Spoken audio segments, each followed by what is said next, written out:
अस्सलाम वालेकुम dear viewers और अजीज तिबा कराम। हकीम शफाकत अली साहब का ये नुस्खा है अमसाक के लिए और बेमिसाल और लाजवाब चीज़ है।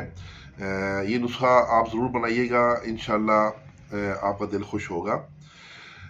इसमें 3 ग्राम शिगरफ है, 6 ग्राम मरवारीद।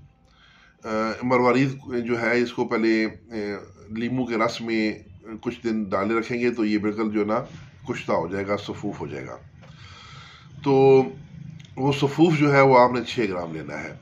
उसके बाद अजराकी मुदब्बर 6 ग्राम, मीठा तेलिया मुदब्बर 3 ग्राम और अफ्यून 3 ग्राम और मवीज़ मनक्का ये 1.5 तोला। पहले सब अदविया का सफूफ कर लें और उसके ऊपर मनक्का डाल के इतना कूटें कि बिल्कुल ये एक लेसदार पेड़ा सा बन जाए।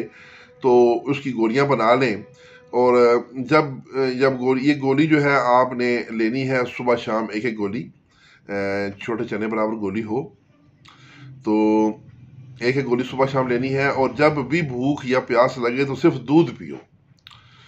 इससे सारी सारी रात का अमसाक होता है। अगर मर्द में ताकत हो तो ताकत अलग चीज़ है, अमसाक अलग चीज़ है। अमसाक तब होगा जब ताकत भी होगी।